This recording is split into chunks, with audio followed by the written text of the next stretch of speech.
Heavenly Father, thank you that you are our God who hears prayers. Patawarin niyo po kami sa mga kasalanan namin. Nawa, Panginoon, walang maging hadlang para maunawaan namin ang mensahe ninyo at ito'y mailapat namin sa aming buhay. Nawa, malugod kayo, Panginoon. Hindi lang kami nagtipon-tipon para humingi ng pagpapala, bagamat gusto namin yon. Nagtitipon-tipon din kami, Panginoon, para sama-samang magpasalamat sa inyo, magdala ng handog sa iyong paanan, pasalamat at nais namin, Panginoon, bigyan kayo ng kaluguran. Nawa ang amin pong mga puso na nagpapasalamat, nagpupuri, ay magbigay ng kaluguran sa inyo. Bless your people, O God. Heal our infirmities, strengthen our weaknesses, at nawa yung kaliwanagan nyo ang siyang maging liwanag ng buhay namin. Teach us, hold us by the hand, and we like to follow you. Protect us from lies and falsehood.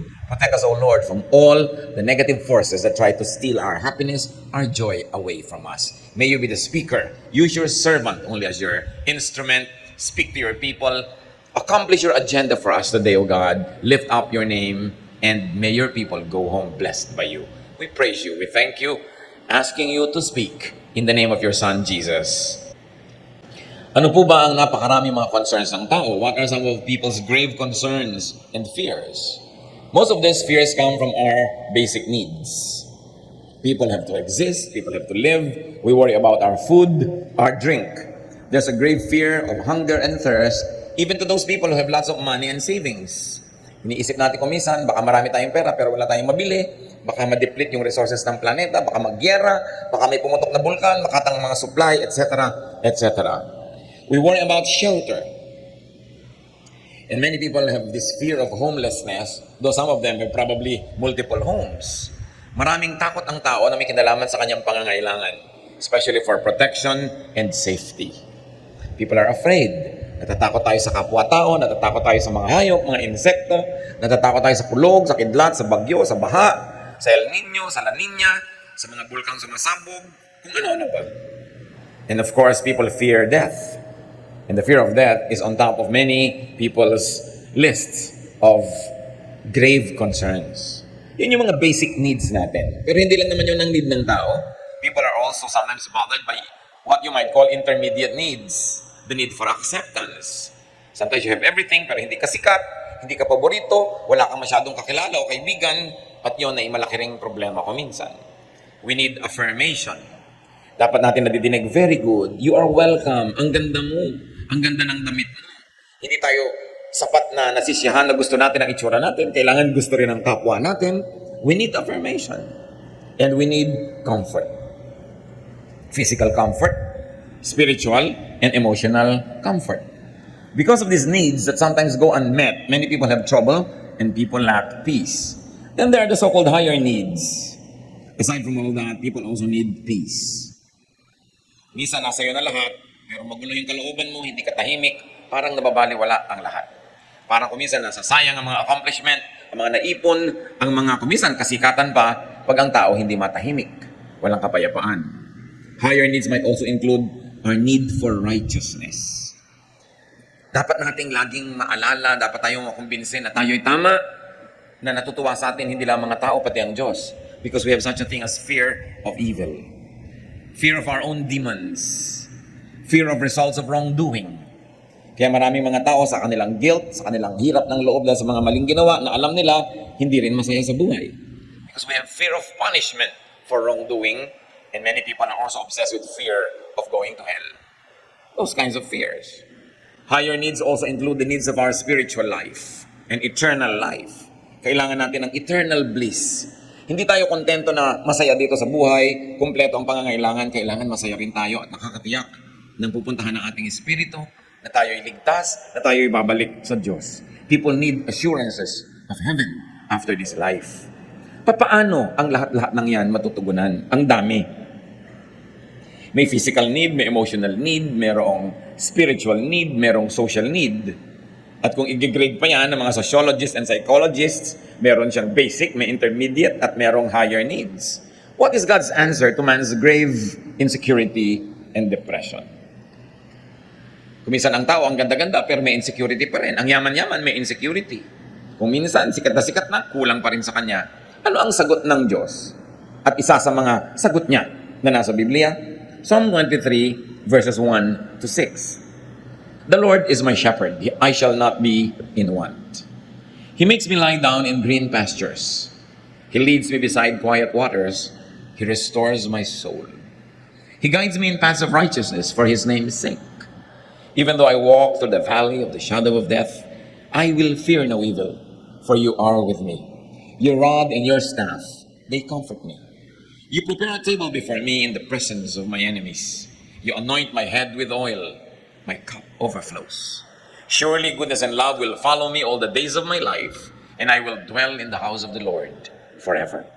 One of the most powerful and famous chapters of the Old Testament, Psalm 23. You can imagine the psalmist, nung ito ay binigkas, sinulat, nilikha, at inawit-awit at pinaulit-ulit awitin. Ano kaya ang kalagayan niya? Maaring siya ay isang mananampalataya na siguradong-sigurado sa kalagayan niya sa Diyos, at inisa-isa lang niya dito kung ba't siya sigurado. Inilistan niya para malaman ng iba, marinig ng iba, at nang tulad niya, maging sigurado rin sila sa kanilang mga buhay. Pero pwede rin baligtad. Pwedeng isa rin itong mananampalataya na hindi sigurado. Nag-aalinlangan, nangangapa, nai-insecure. At sa kanyang mga pagbubulay-bulay, sa kanyang mga araw, gabi ng takot, lungkot, pangamba, nervyos, hinanap niya ang maaaring maging dahilan para siya magkaroon ng kapayapaan. At anong kanyang ginawa? Ipinaalala niya sa sarili niya kung sino siya. At kumbaga siya ay tupa kung sino ang kanyang pastol. At inisa-isa niya ang dapat niyang maalala at maisip para mawala ang kanyang takot, lungkot, pangamba. So maaari itong mag-apply kahit kanino sa atin. Kung kayo yung secure na secure sa buhay, recite this, sing this, memorize this, share this with people so that they too may be like you. Secure, quiet, peaceful, happy, contented. Pero kung kayo naman yung kabaligtiran, insecure, afraid, bothered, troubled, upset, anxious, stressed, etc., etc., dapat din gawin, pag-aralan ang chapter na ito, memoryahin, bigkasin, isaulo, isaisip, isabuhay. At kung dinadalaw tayo ng ganung mga uri ng mga takot at pangamba, mulit-muli balikan, alalahanin, kantahin, tulain, basahin itong Psalm 23. Ano yung mga pinag-usapan nating nagpapahirap ng loob ng taong pangangailangan niya? Food, drink, and shelter. Basic needs. Anong sagot ng Panginoon? Psalm 23:2. He makes me lie down in green pastures. He leads me beside quiet waters. Para sa mga tupa, wala namang mahalaga kundi damo at tubig. Kaya lang ang mga tupa sa Israel, kung merong dapat ma-insecure na mga tupa, sila yon. Kasi most of Israel is a desert or was a desert. So konti ang damo. At lalong konti ang tubig. Isa lang ang ilog doon yung Jordan. At kung makikita nyo yung Jordan, sasabihin nyo, anong klaseng ilog to? Ang liit-liit, ang payat-payat at maputik. At hindi naman kalakihan na ilog ito. Yun na yung inaasahan ng buong bayan ng Israel na magdidilig sa kanilang mga halaman. Yun na yung pinupuntahan ng bawat tupa para uminom. Pero sabi nitong tupang nangangamba at na-insecure, pinapaalala niya sa sarili niya kung sino ang Panginoon. Sabi niya, "Oh God, you let me rest in fields of green grass. You lead me to streams of peaceful water." Pababa po kasi yung terrain ng Israel at itong Jordan na ito ay patungo sa Dead Sea. Kaya may mga bahagi ito na magulo kasi bumababa, may mga bato-bato. Ang mga tupa ayaw nilang uminom pag ang tubig ay gumagalaw, tumaagos, lalo't lumalagaslas o rumaragasa. Kahit nauuhaw na sila, hindi sila dudukwang sa tubig na gumagalaw. Kailangan peaceful water. Yung walang kagalaw-galaw. Kaya sabi na itong tupang to, hindi lang ako binibigyan ng damo ng Diyos. Pinahihiga niya ako, pinapagulong-gulong ako, naglulupagi ako sa napakaraming mga berdeng damo. At hindi lang yun. Hindi lang may tubig, tahimik yung tubig. Not only water to drink, but the way I want to drink my water. Peaceful. Pinapaalala niya yun. Green pasture, you must remember, is also a shelter. Isang napakasarap na pahingahan at lugar kung saan ang mga tupa ay hindi lang kumakain, nakakapagpahinga pa sa sariwang damo. God gives not only the basics, but also abundance. Anong sabi ng Psalm 23 verse 5? You prepare a table before me in the presence of my enemies. You anoint my head with oil, my cup overflows. You treat me to a feast with my enemies watching around me. Dapat nating sariwain ang isang kaugalian sa Israel para lalo na tayong magandahan sa verse na ito.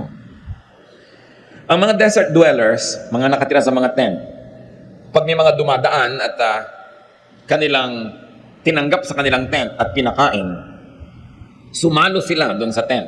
Tulad ng ginawa ni Abraham nung dumating ang Diyos at yung mga kasama niyang anghel, hindi naman sa loob ng tent yun eh. Outside the tent, merong extension yung tent para lang huwag mainitan yung nakaupo doon sa labas sa carpet at hindi yun sa loob ng tent para presko. Doon nagpapakain yung mga may-ari ng tent na yan. Sa maliliit na mga dulang, kumisan nilalatag lang nila doon sa carpet yung kakainin nila. At kitang-kita ng ibang mga tent dwellers, may bisita pala si kapitbahay kasi hindi sa loob kumakain. Ang ibig sabihin nun, pag ako'y may bahay, pinakain kita at sumalo ako sa'yo, walang pwedeng gumalaw sa'yo sa lahat ng mga taga rito. Dadaan muna sila sa akin. Sabi nga ng matatanda, dadaan muna sa ibabaw ng aking malamig na bangkay bago sila makarating sa'yo. So anong ibig sabihin? Na yung shepherd prepares a feast for you in the presence of your enemies. Sinasabi ng ating shepherd, walang makakagalaw sa kanya mga tupa na hindi mo nadadaan sa kanya. At willing siya na ibigay maging ang kanyang buhay to protect us from our enemy. Of course, we have earthly, worldly enemies, but more than that, we have our spiritual enemy, Satan. At sinasabi ng Panginoon, our shepherd, mamamatay na muna ako bago mo siya mapatay. At talagang ganun ang ginawa ng Panginoong Jesus. Namatay siya para sa atin, kaya hindi na tayo pwedeng patayin ng kalaban kasi kinuha na ng Panginoon ang ating lugar at siya na yung namatay para sa atin. Yan ay ibig sabihin din nung sa Revelation, behold, I stand at the door and knock. Whoever opens the door, I will come in and eat with him. Yun na naman ang sinabi ng Panginoon. Eat na naman, kain na naman. Isa na naman kahulugan, pag pinapasok mo ako sa iyong puso, magiging shepherd mo ako. Magiging host mo ako. Ako na muna ang mamamatay bago ko payagan na may mangyayaring masama sa iyo. That is Eastern etiquette.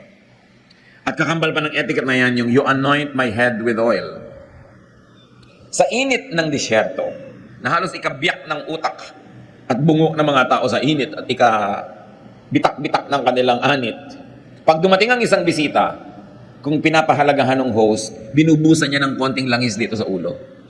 Para manariwa ang lakas, ma-refresh. Kuminsan, hindi natin na-appreciate yan kasi yung panahon sa atin, malagkit, ayaw natin ng langis pag nahihirapan tayo at mainit. Pero sa tuyong-tuyong disyerto, napakahalagang bagay nun.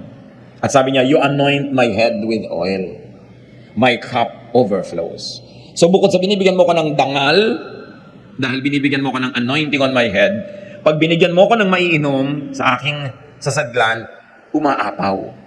Again, Eastern etiquette. Gusto natin pag nagbibigay, apaw. Kaya kung minsan meron kang kasama sa bahay, sinabi mo na, konti lang ang iinumin ko, aapawin pa rin niya yun. Kaya mo, binibili natin ng tubig, mahal yan, huwag mong ilagay lahat, aapawin pa rin niya, kasi sanay siya sa etiquette na dapat umaapaw. Kaya sa mga probinsya natin na hindi pa tayo masyadong naiiba at magaganda pa yung kaugalian, bibigyan ka ng pagkain, isang bundok sa plato mo, yung apaw-apaw. Ganon kasi ang magandang kaugalian sa silangan. Ang context kasi niyan, there's always famine, there's always hunger, there's always poverty. So ipinapakita sa'yo sa pagmamahal ng tao na ang daming binibigay sa'yo, sobra-sobra. Ibig sabihin, hindi ka pinagdadamutan. Kaya sa Luke 6:38, ang sabi, give and it will be given to you, a good measure, pressed down, shaken together, and running over will be poured into your lap. So yun daw, apaw-apaw, sobrang ibibigay sa'yo, ganun din magbigay ang Diyos. What was God's answer through Psalm 23 to man's need for safety and protection? Isa pa yung kailangan ng tao, yung iniisip niya. Psalm 23:1, the Lord is my shepherd.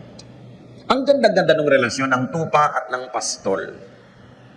Kasi talaga po, ang tupa, matigas ang ulo, makakalimutin, at laging naliligaw. Kaya ganun ang tawag sa atin, tupa tayo. At yung pastol ang Panginoon. Ang pastol, kung sila'y naglalakad, pila-pila. Hindi naman pwedeng sabay-sabay. Kadalasan dumadaan sila sa makikitid na mga landas, dumadaan sila sa mga bukid na may tanim dito, may tanim doon, kaya kailangan sa gitna lang sila dumaan, o kaya sa gilid ng bundok na pwede ka mahulog, kaya isa lang linya.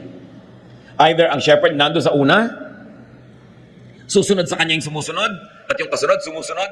Kasi ang mga tupa, sumusunod lang kung sino yung nasa una. Kaya yung mga nandaraya, pupunta doon sa una, ililigaw yung mga tupa, naliligaw lahat. Di ba ganun din sa spiritual life? Sumusunod ka dun sa umuuna, yung nagpapauso, yung pinaniniwalaan mo, ang dali-daling iligaw ng tao. Pag hindi ang Panginoon yung nasa una. Pwede rin ang shepherd nasa dulo. Nasa malayong dulo siya ng pila.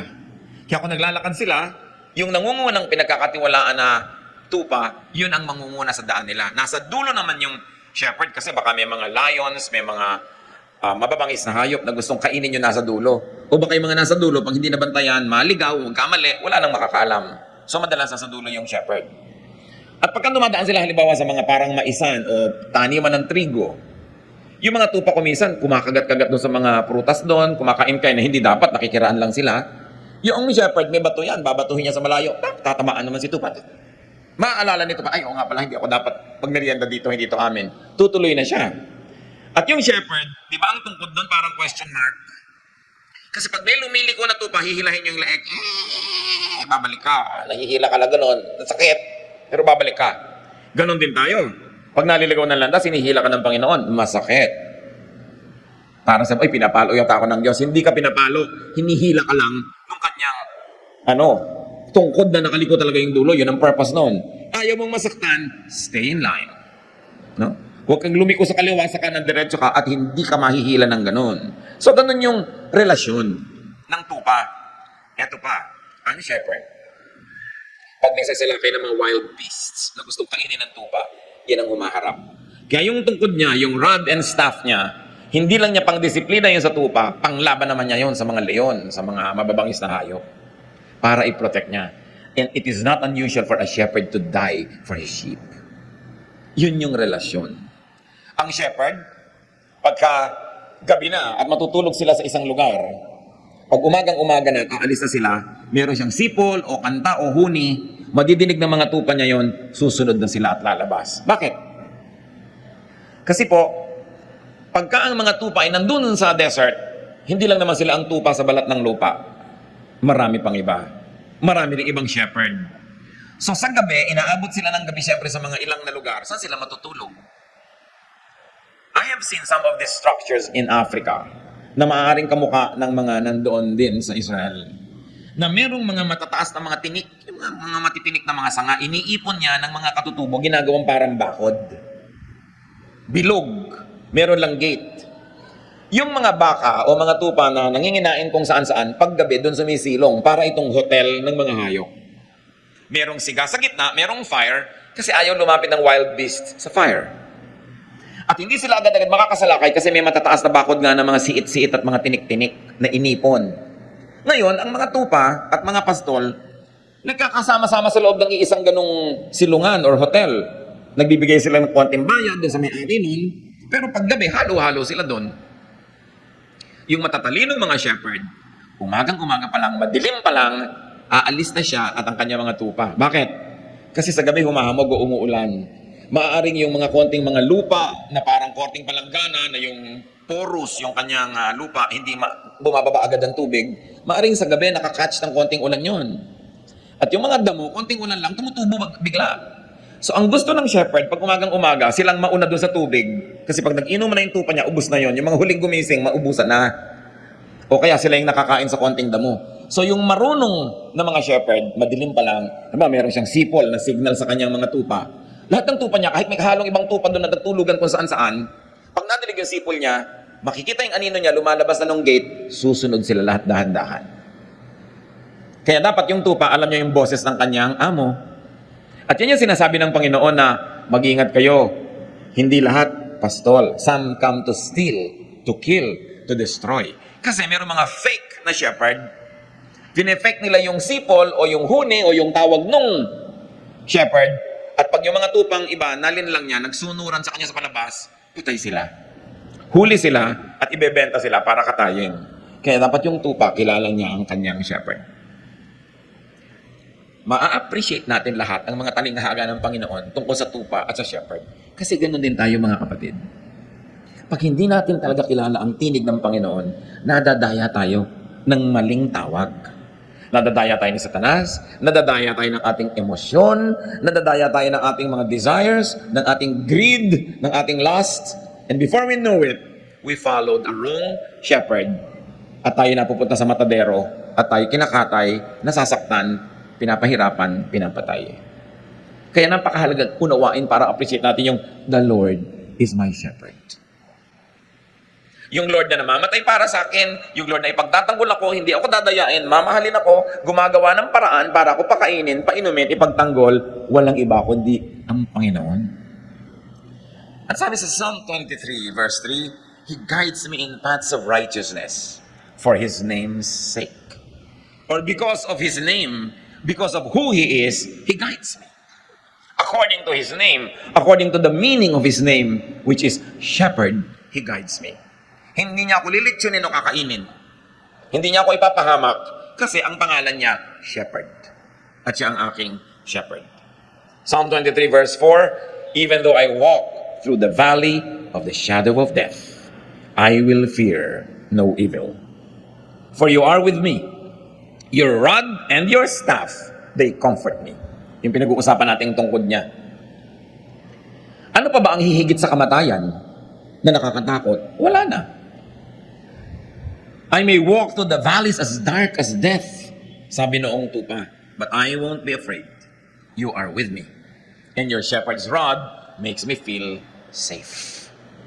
Pag nakikita nung tupa, yung daladala nung shepherd na tungkod, sabi niya, yan ang gagamitin niyang pamalo sa mga kalaban. Yan ang gagamitin niya pang protect sa akin.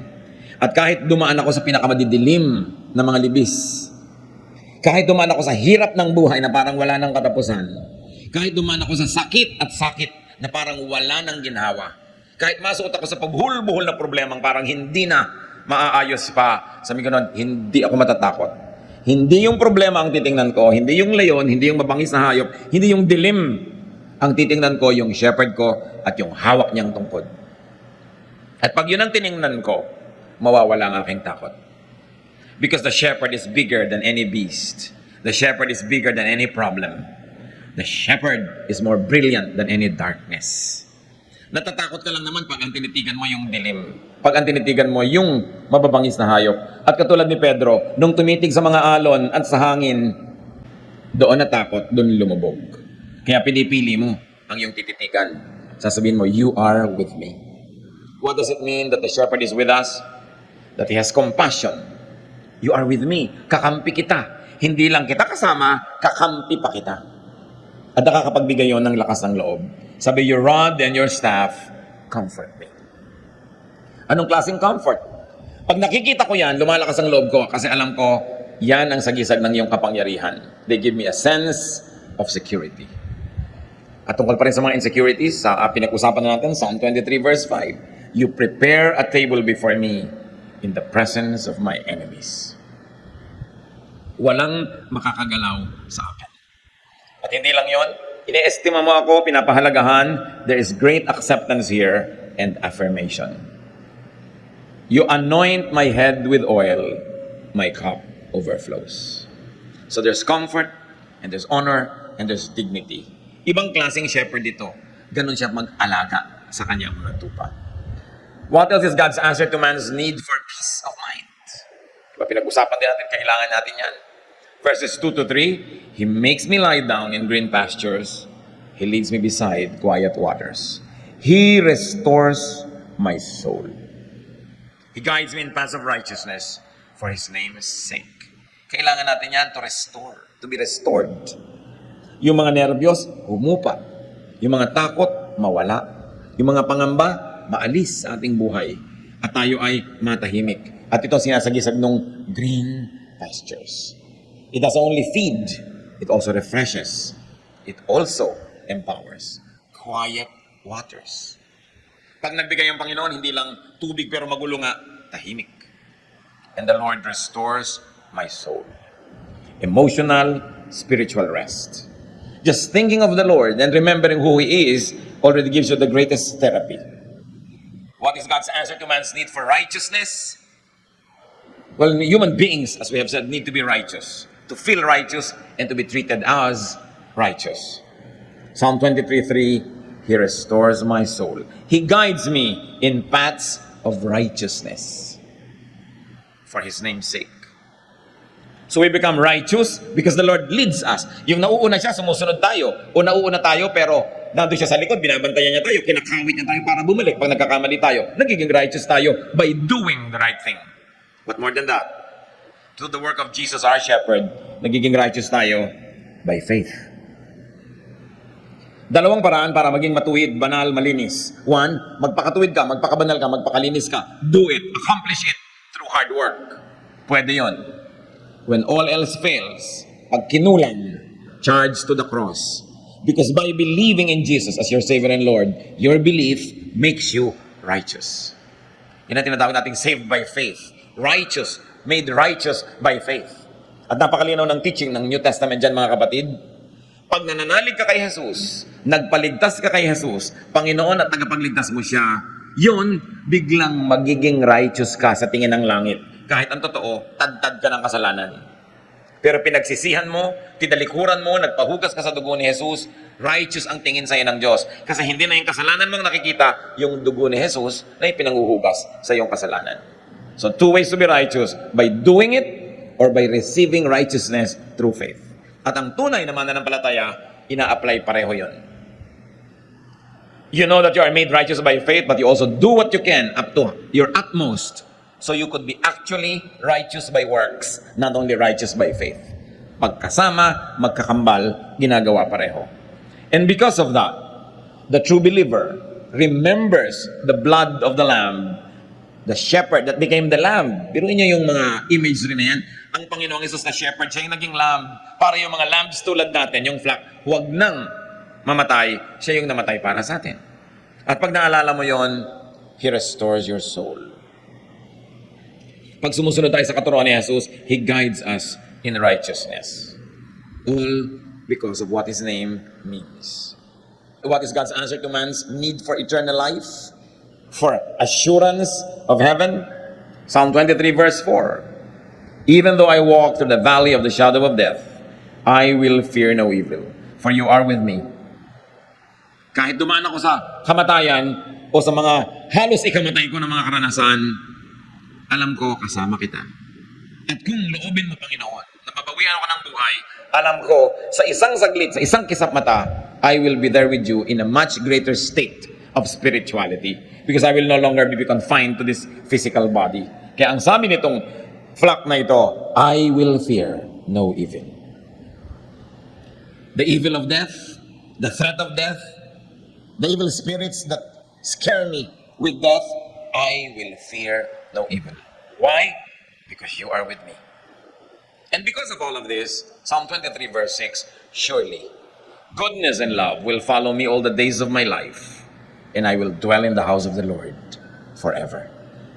Nakakatiyak yung tupa na dahil kilala niya ang kanyang shepherd, he or she will dwell in the house of the Lord forever. Dahil saan siya dadali ng shepherd niya?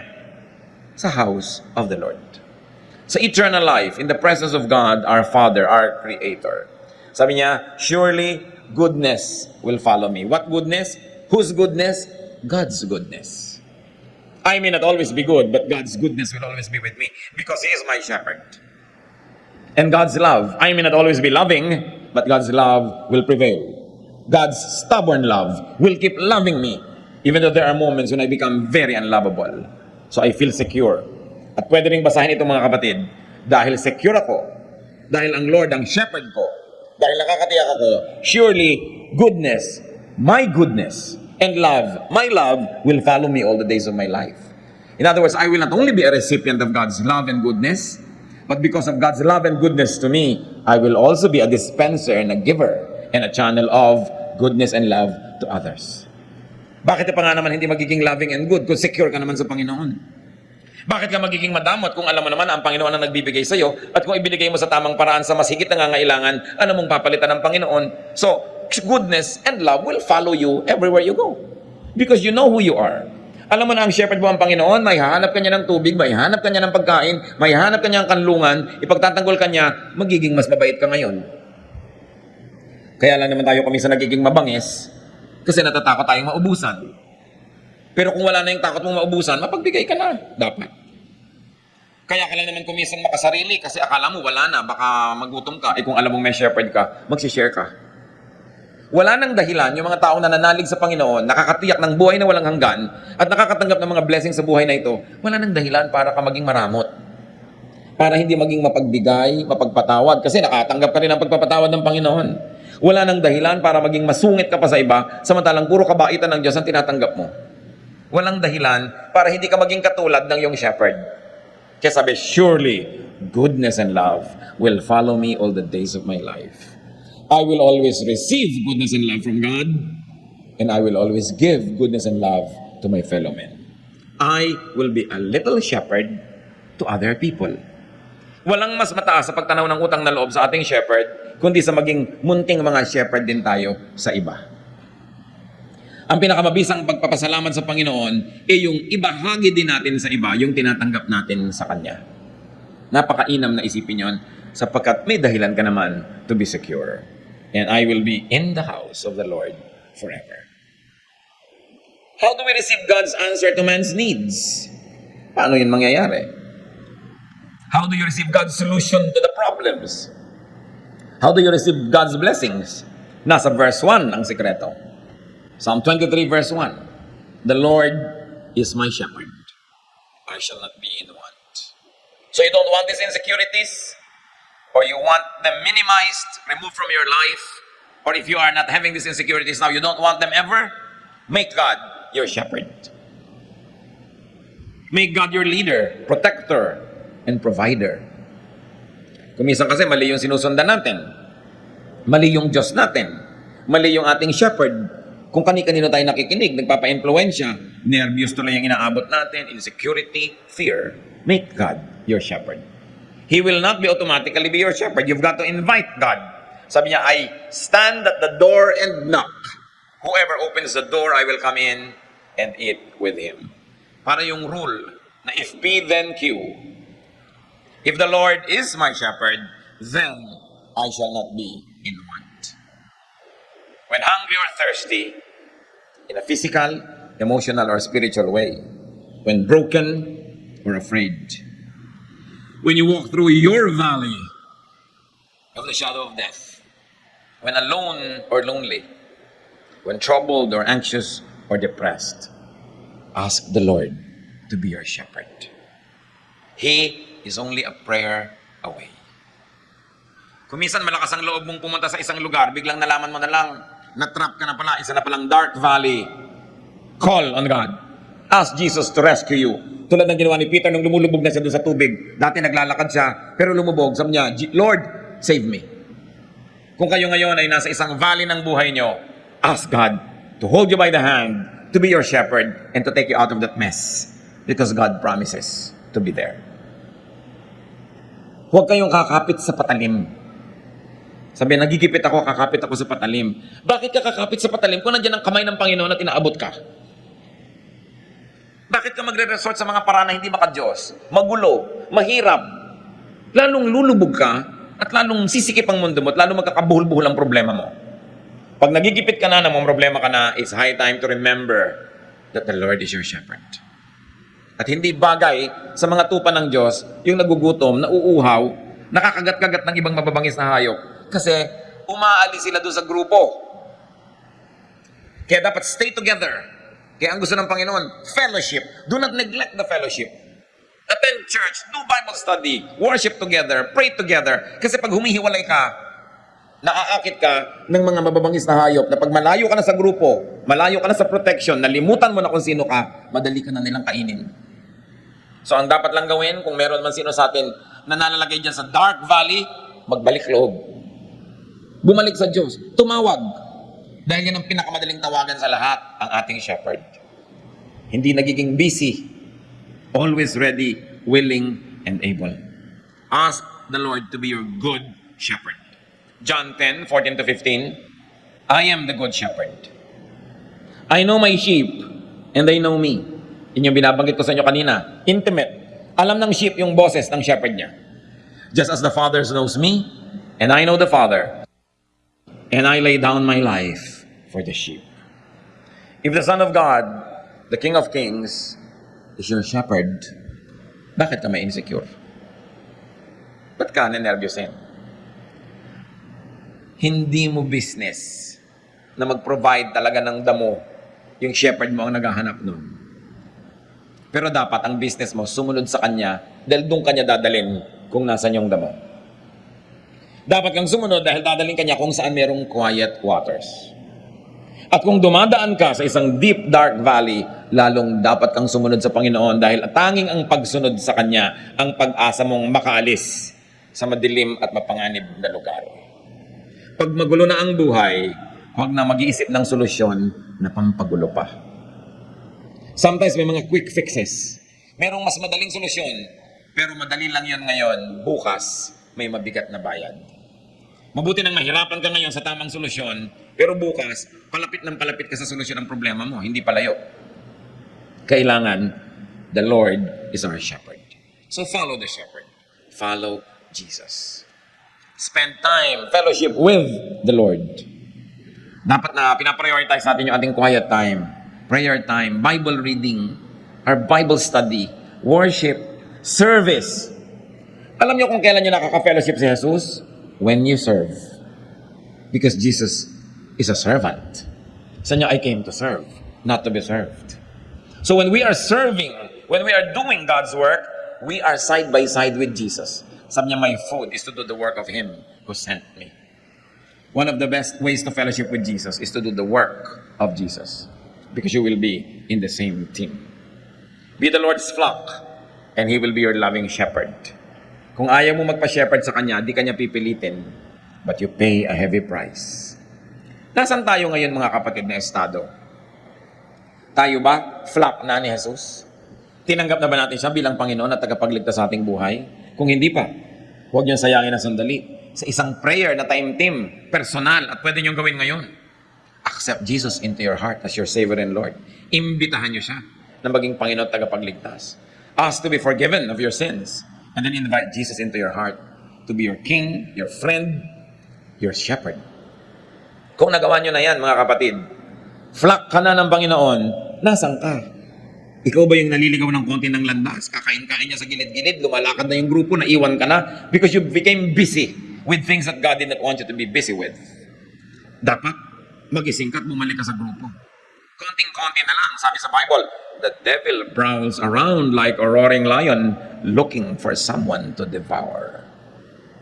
Kung ang Satanas ay parang leon na nagbabantay at nagmamatsyag, pumipili, humahanap ng kakainin niya. Sa palagay niyo, ang pipiliin niya yung ang lapit-lapit kay Jesus. May hawak na rod yun. Itong babaeng itong naka-asul, medyo malayo-layo. No? Ito ang madaling kagat-kagatin, wala itong proteksyon. No? Nasa gilid-gilid. Ang lalaking itong nakapula, pwede ito. Ang babaeng itong naka-Adidas. Alam niyo ba na kahit ngayon nakabantay si Satanas? Nag-aantay siyang malingat kang malibang lumayo. Kaya yung iba makakagat, maalala na may grupo siya. Siyempre hihilahin ni Jesus pabalik, masasaktan, pero nababalik. Yun ang pinakamasarap na sakit. Yung sakit dahil nababalik ka sa pila, sa tama mong dapat kalagyan. So meron naman ng mga tupad na nalalaglag pa sa bangin. Hirap na hirap si Jesus na bumaba doon at kunin siya. At alam niyo yung good shepherd, iniiwan niya yung marami, binabalikan niya yung isa. So utang na loob, huwag mo naman pagurin ng Diyos. Huwag ka nalang lumayo, no? Para hindi ka na pagpaguran na hanap-hanapin laging nawawala. So ang challenge mga kapatid, dalawa lang. Tupa ka na ba ng Panginoon? At sinabi ko na, kung hindi pa, magpatupa ka sa Kanya. No? Maging siya ang iyong pastol. At kung siya na talaga ang pastol mo, natanggap mo na siya, suriin mo lang kapatid, kung nasan ka ngayon. Kasama ka bang naglalakad? Tumatawag ba siya? Inaanto ka pa, sipol na siya ng sipol, ayaw kang bumangon. Aalis na yung grupo. Nakikinig ba tayo? Nagpapapigil ba tayo kung pinipigil? Sumusunod ba tayo pag pinapasunod? Ama namin sa langit, salamat sa mga paalala. Ayaw namin na magkaroon kami ng mga takot, pangamba, insecurity. Lagi mong ipaalala sa amin kung sino kayo. Kung sino ang iyong anak na si Jesus sa aming buhay. Na siya ang aming pastol. Hindi namin trabaho magpaulan, hindi namin kaya yun. Hindi sa amin nakaatang yung paghahanap ng tubig para sa amin. Pero ang assignment namin, sumunod. At sa pagsunod namin, doon namin makikita yung tubig, yung damuhan, yung pahinga. At doon kami makakaalis sa madidilim at mga madadawag na lugar. Ituro mo sa aming maging masunurin. sa iyong anak na si Jesus. Magbulay-bulay tayo mga kapatid kung meron tayong mga katigasan ng ulo. Bilang tupa, gusto mo pa ikaw masunod, hindi yung pastol. Ama naming Diyos, maliit na bagay na tumayo kami, pero ang laki ng kahulugan. Pagpapakumbaba, pag-amin ng aming makasalanan at paglabag sa kalooban mo. At higit doon, nagpapasako kami muli sa iyo. Gusto namin uling makasama nung flock mo sa lahat ng bagay. Na kung naglalakad, the same speed, the same direction. Sumusunod, tumatanggap ng pagpapala at proteksyon. At higit dyan, Panginoon, nakakapagbigay kami ng lugod dahil sumusunod kami sa inyo. Mga kapatid, sa ilang saglit, ihingin nyo ng tawad sa Panginoon ang katigasan ng ulo at isuko nyo mismo ngayon sa Kanya. Ibigay nyo sa Kanyang paanan ang alam nyong dapat nyong ibigay sa ilang saglit ng katahimikan.